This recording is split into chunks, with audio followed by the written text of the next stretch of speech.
Good morning friends. আজকের নতুন দিনের শুরু, একটা নতুন ভিডিও নিয়ে আমি হাজির হয়ে গেছি। সবার প্রথমেই রাধে রাধে। তো বেরিয়ে পড়া যাক আজকে নতুন দিনের সূচনা করতে। তো নিয়মিত তো কাজ একই রকমের, যেরকম কাজ থাকে। আর আজকে একটু যেতে হবে ডিটিডিসিতে, কারণ আমার একটা পার্সেল এসছে কলকাতা থেকে। চলুন পুরোটাই আপনাদের সাথে শেয়ার করি। সকাল সকাল চলে এসছে, গাড়ির সাথে দৌড়াবে, দৌড়াতে দোকান পর্যন্ত যাবে। এই যে একজন আসছেন।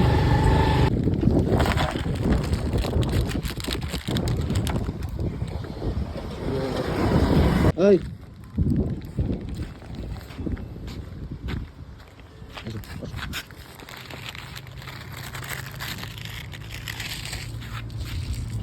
সকাল সকাল আমার কাজ কমপ্লিট।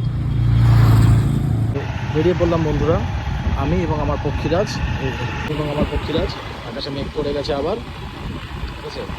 আর কখন রোদ্দুর ছিল, এখন আবার মেঘ।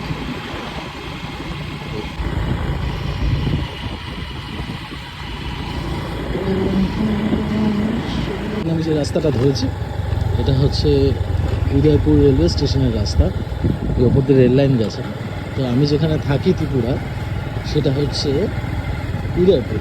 আগে যেটা ছিল হচ্ছে ত্রিপুরার রাজধানী, ঠিক আছে। তো এখন ত্রিপুরার রাজধানী হচ্ছে আগরতলা। তো আমি এখন যাচ্ছি, আপনাদেরকে দেখাবো উদয়পুর স্টেশনটা কীরকম, তার পরিবেশটা।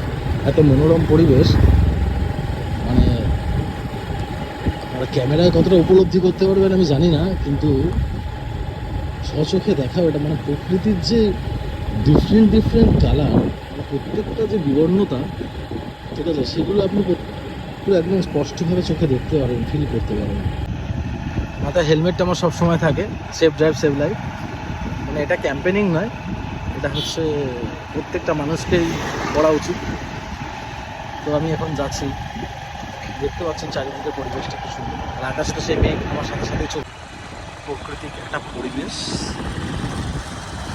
প্রাকৃতিক পরিবেশটাই হচ্ছে অবশ্যই। এদিকে রেল লাইন দেখতে পাচ্ছেন, এদিকে রেল লাইন, ওই দূরে দেখা যাচ্ছে স্টেশন। আর এইদিকে পরিবেশটা খুব সুন্দর। শীতকালে এখানে ম্যাক্সিমাম ফটোগ্রাফার দেখা যায়, কলকাতা থেকে আসা বা বাইরে থেকে আসা ফটোগ্রাফাররা এখানে প্রচুর পরিযায়ী পাখি দেখতে পাওয়া যায়। মানে শুধু শীতকাল নয়, গরমকালেও থাকে কিছু কিছু, কিন্তু শীতকালে তার পরিমাণটা অনেক বেশি থাকে। ওই দূরে আপনারা দেখতে পাচ্ছেন রেলওয়ে স্টেশন, ঠিক আছে। আর সব থেকে বড় কথা, রেলওয়ে স্টেশনটা খুবই সুন্দর, সেটাই দেখাবো আপনাদের।